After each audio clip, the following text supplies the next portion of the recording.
The absolute truth is there is no absolute truth.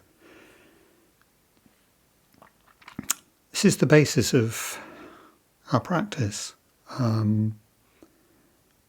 This is the consequence of the emptiness of emptiness. And of course, to say the absolute truth is there is no absolute truth sounds like a puzzle, sounds like a koan. Yeah, and in a sense it obviously is. In fact, it's a very famous koan. This relates to case 45 from the Blue Cliff record, which we have here. No details, no explanation, but a monk asked Zhaozhou, all things return to one. Where does the one return to? Zhaozhou said, when I was in Qingzhou, I made a canvas jacket. It weighed 7 pounds. Probably the kind of Zen answer we expect, isn't it? But all things return to the one. Manifold reality, then the idea of the one, the absolute. You hear me say endlessly, one is actually a really bad image for the absolute of which we can form no image. But where does the one return to? Where does the absolute return to? Well, returns to just this. I made a canvas jacket. It weighed 7 pounds. Last time, we were talking about the consequences of this. About how do we ground?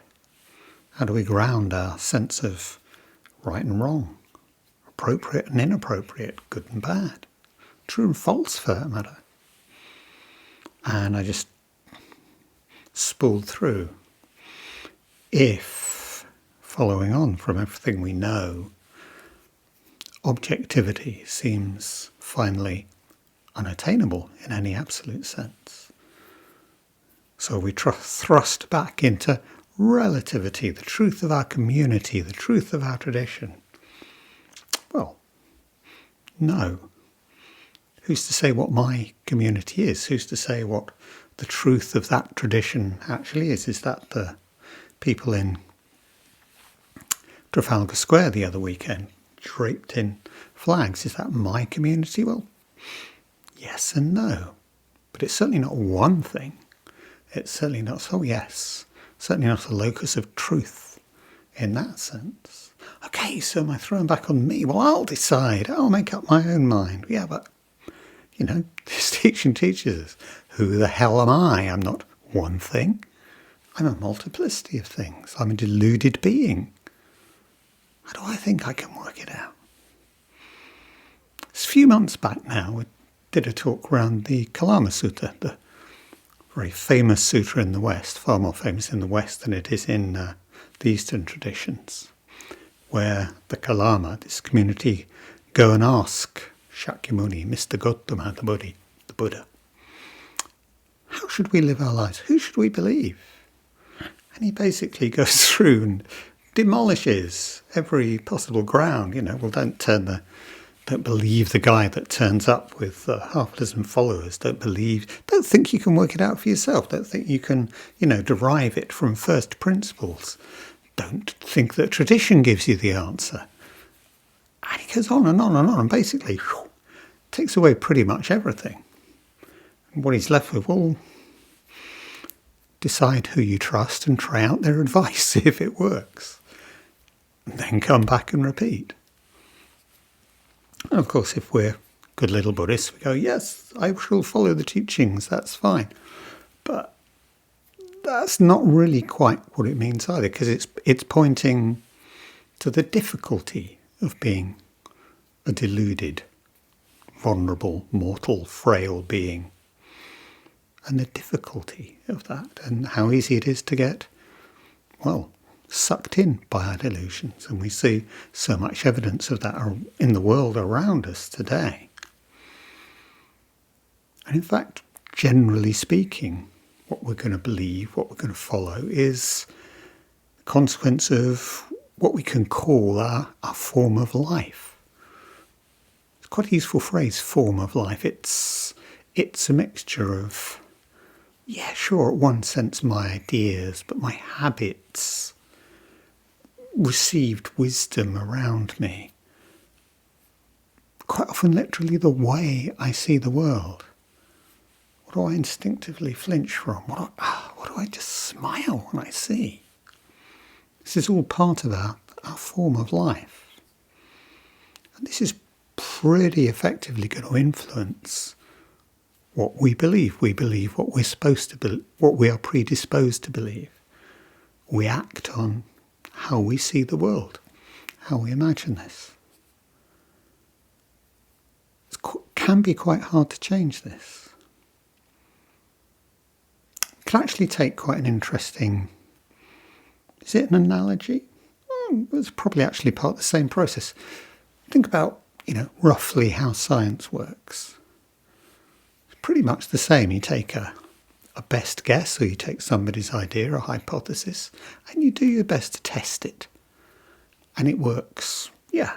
And then we build it into a whole way of thinking, hopefully fairly consistent. And again, consistency is one of the keys. How far do these ideas, how far do these findings agree with each other? How far do they offer predictability?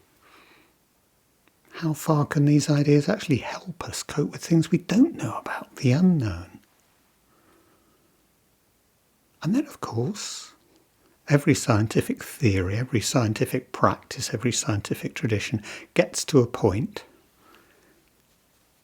where it butts up against things which don't work. It can't cope with. Maybe there's new evidence, maybe there's a new tool, new piece of technology that shows you up something new.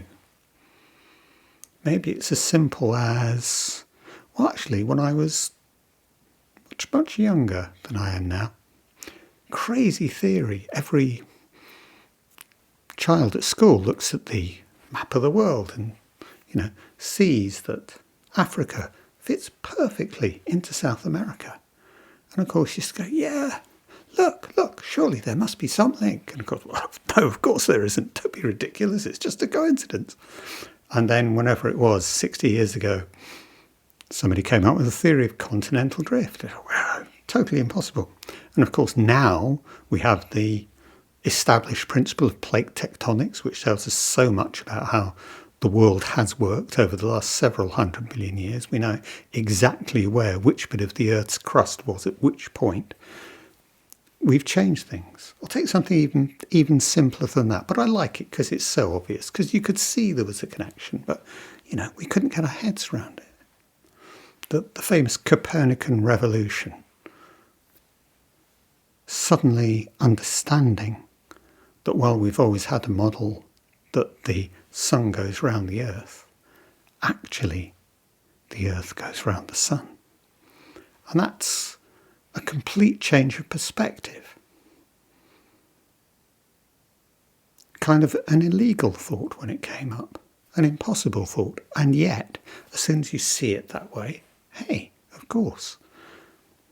And the way you work this out ultimately is because the maths suddenly starts working and all your problems dissolve, because actually it makes perfect mathematical sense seeing it that way. This is the kind of idea that Barry Magid likes to talk about in terms of the duck-rabbit illusion. So this ambiguous figure which has what exactly? You look at it one way, it looks exactly like a rabbit's head. You look at it another way, it looks like a duck with a beak. So, ears or beak, which is it? Well, it's one or the other.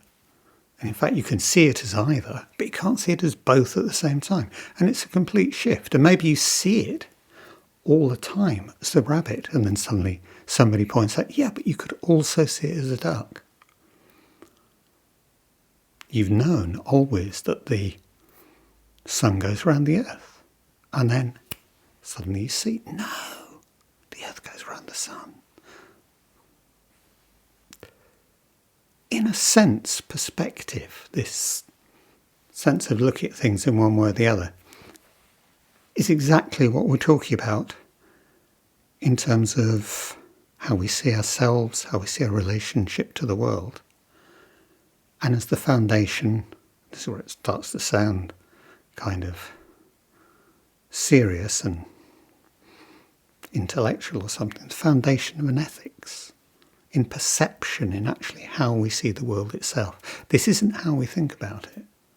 We normally think of ethics as a series of principles, right or wrong, and that we can apply those, not as something which comes out of the way we see the world itself. Okay, so I talk endlessly about, do we see ourselves as separate, or do we see ourselves as not separate? And how seriously am I taking the word see there? I'm certainly taking it seriously in the sense of perceive. Perception is never just to do with a sense organ connecting up with neurons in the brain. Perception is always both to do with our understanding, the framework that we apply to things, and it's always to do with our actions and the way that our actions in the world reinforce the way that we're seeing, and the way that we're seeing determines exactly which actions we take and the kind of role of understanding in this relationship between the two of them.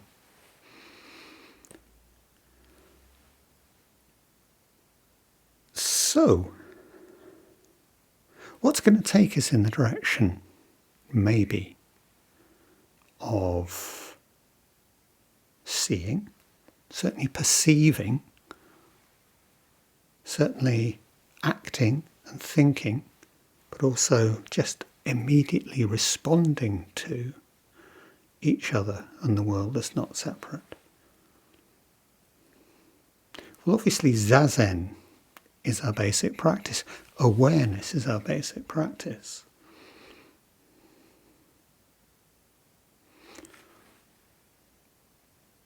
I want to point to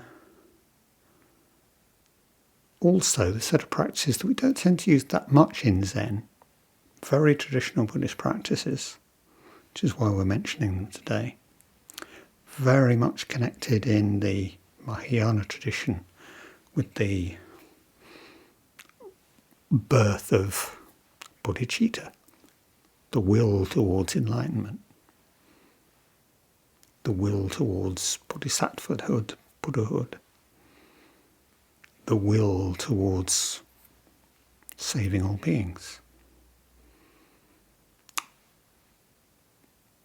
And I want to affirm these practices while pointing out that we don't tend to use them so much in Zen, and we don't tend to use them so much in the ordinary mind tradition.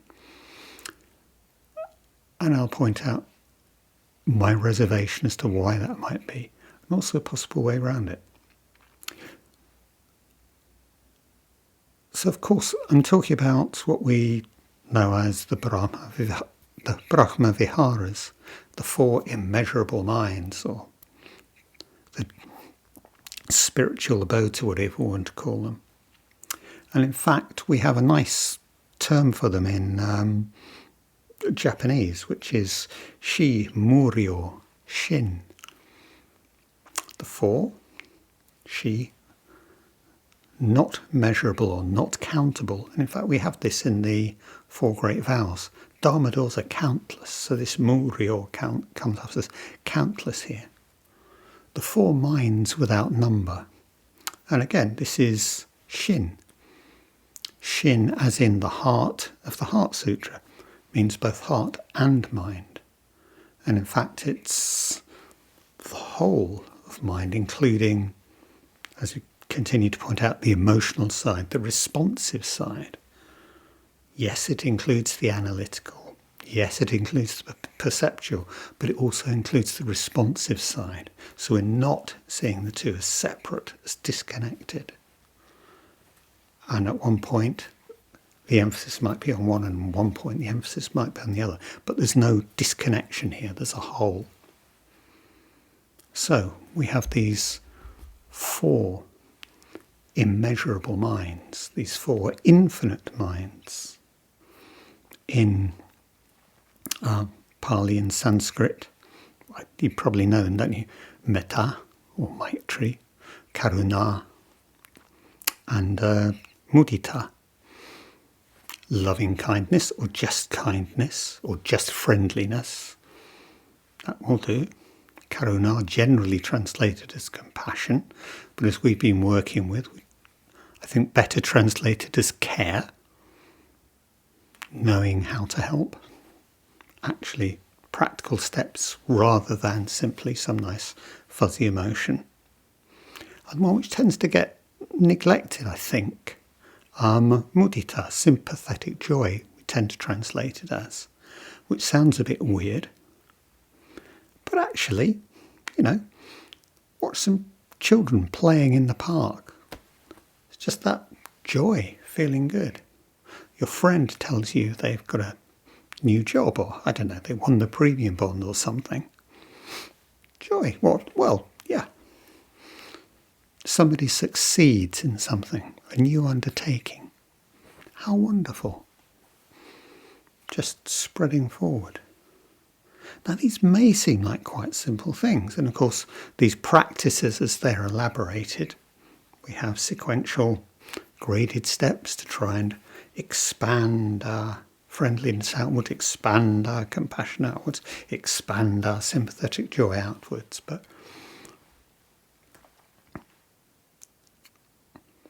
the slight issue is there's an element of fake it till you make it here, and that's always, to an extent, good, because I'm practicing all this stuff, and that's great.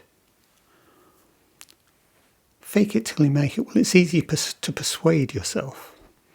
This is what I feel. This must be what it feels like. But am I doing it wrong? Am I doing it? I don't know. And in a sense, how is this working? What difference does this make in my life? Or am I getting stuck in being worthy? Am I getting stuck in, of course I'm good, or of course I'd want to be good, or actually I'm so bad I don't really feel this stuff. And it's actually quite easy to tie yourself in knots like this. There is, and something you could actually do as effectively a guided meditation, a kind of more ordinary mind version of this, which takes the idea of, we take these as an awareness practice instead. If I'm practicing the phrases around loving kindness, not, yes, I must be feeling incredibly kind now. No, actually, how do I feel? And again, always, what thoughts come up? What feelings come up? How does my body feeling? Where's the tension? And we can do it like that. And it becomes an exploration, and hopefully that draws us back. The other thing it may draw us towards is, in these kind of affirmations, there's no sense of the complexity of response. There's no sense of the openness of the response. There's no sense of the multiplicity and contradictory mess that as an actual living human being, I am. Sentient, vulnerable, deluded being. I'm a mess. I know I'm a mess. And that's got to be my starting point, and that's got to be okay. So if I don't get stuck in judgment, if I stick with this kind of awareness, hopefully,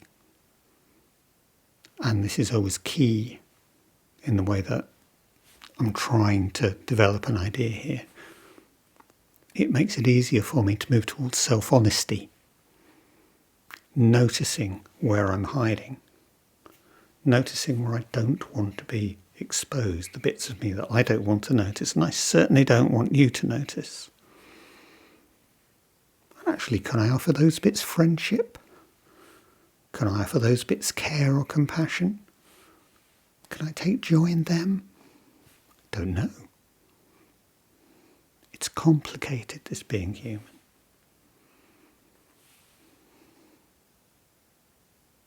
What we're talking about in terms of cultivating all of these is actually, well, it's a bit of a bag word, a bit of a lots of different things fit in this bag, but empathy, really useful word.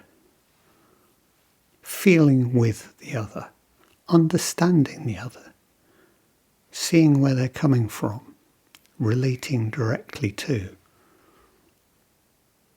A lot of this is to do with what I like to talk about in terms of just recognising, actually realising, offering the other the dignity of recognition as a like me, but not me. Empathy can be lots of different things, and we can talk about it in lots of different ways. I know Barry, again, serious senior psychoanalyst. Empathy is important in his psychoanalytic tradition, but it's certainly not a feeling. He says it's to do with my smarts. I understand, I construct an understanding of where my patient is coming from, where my analysand is coming from. That's my job, so I can relate to them directly, one-to-one, human to human.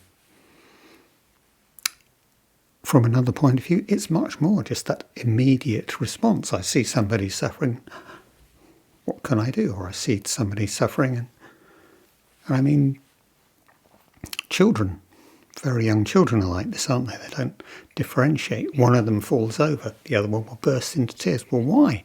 There's pain here, there's a problem here. Doesn't matter, it's not me that's fallen over, it's not me that's hurt their knee. Come on. It's an immediate response. And it can be all of these things. It can be a carefully thought through understanding. It can be a direct response of the heart. And obviously, some forms of empathy in some contexts are more appropriate than others. But empathy is a direct response out of our own sense of vulnerability, our own sense of fragility. And that this is, as sentient beings, is fundamentally what we share. If we lose this, if we find we don't develop this, worse, if we say that this is a weakness, an error, a fault, then I think we're in real trouble. And actually this might be a dividing line between different traditions that we can talk about. We have to say, well, no, we stand here. We stand for this. I know that another contemporary reference, Charlie Kirk, empathy is a definite fault. Don't go there. Takes you away from the biblical teachings. No. Empathy is our absolute foundation based on non-separation. But how far do I feel that as me, as a response? Or is it a thought in my head?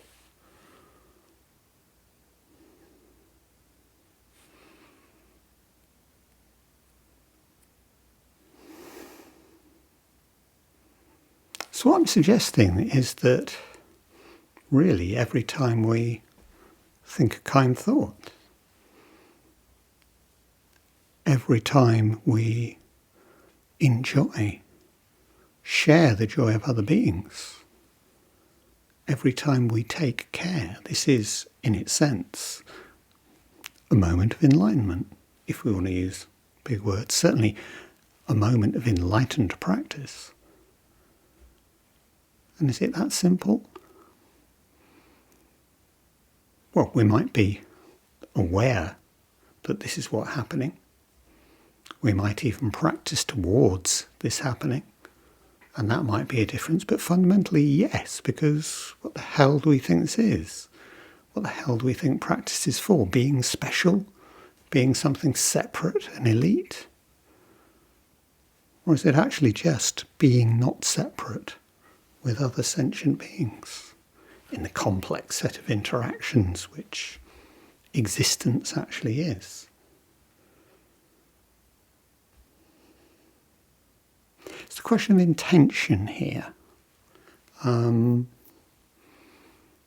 Said, this isn't really fake it till you make it, though maybe fake it till you make it has a place. Can I just decide? Kind of brings us back to the idea of bodhicitta, in fact, this aspiration for our practice. In a sense, it's something I choose. In a sense, it's something which chooses me. You can't force yourself to love someone. You can't force yourself to like a particular food. These things aren't to do with our intention and activity. But equally, they're not quite to do with simply being passive. They're this complex movement. And Buddhism and the traditional teachings of Shakyamuni, Mr. Gautama, they like their physical metaphors. And there's this wonderful image of, that towards which we lean, we become. Just you put your weight in that direction, you move in that direction. And in a sense, that's what we're doing. Thich Nhat Hanh always used to like to use the image of the pole star. It's not a pushing, it's not a determination, it's just a simple we can call it opening too, we can call it allowing ourselves, or we can turn it turning towards. But we have to understand that the complexity of an idea like intention. And this isn't something which happens all at once, and it's not something which is in any sense permanent. It's not, I wake up one day and I'm different, or almost definitely isn't. This idea of ethics as a perception, a way of perceiving in the world, a form of life, is something which develops over a lifetime, months and years and decades of awareness, being aware of the multiplicity of myself, being aware of my connections with the world. And it flickers. One moment, I'm feeling that. Another moment, opening, closing, opening, closing. All the time. Which, funnily enough, is the nature of relationship anyway.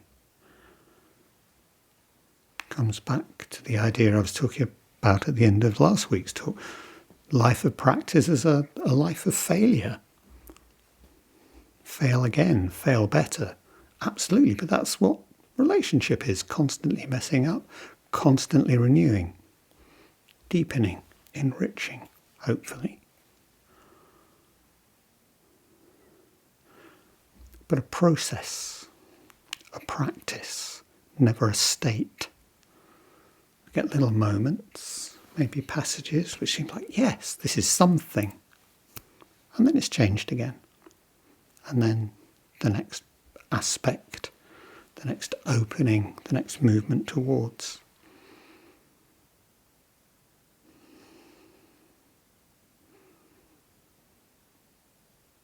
So what can we say?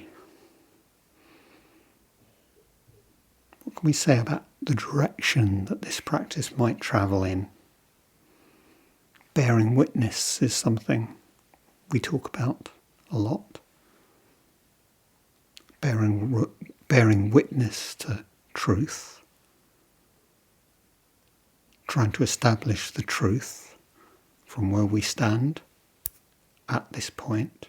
Not a fixed and immutable truth, but the truth of this moment, whether that's the truth of me in this moment, or trying to understand some aspect of the truth of the world in this moment.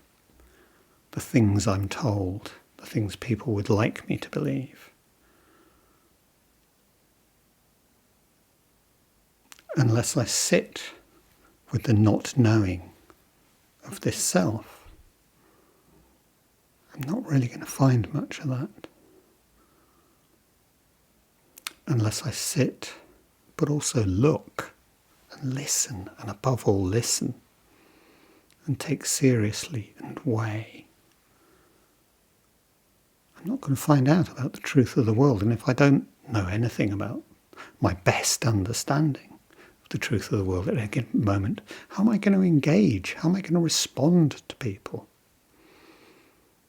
How am I going to know when it's appropriate to pause, to challenge? And it seems to me that this is a point in time when we have to engage, when just sitting back doesn't really feel like so much of an option. Maybe that will change. Maybe I'm wrong. What's the truth of this moment for you?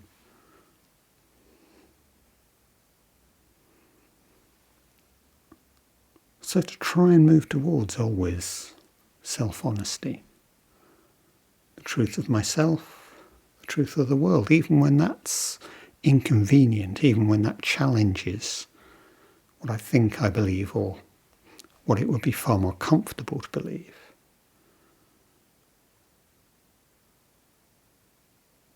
Allowing experience, allowing this engagement, allowing this listening to frame my perception, my active perception, the way I see the world, the actions I take in the world, and the understanding that I frame based on that perceiving and acting, and which in turn frames my perceiving and acting.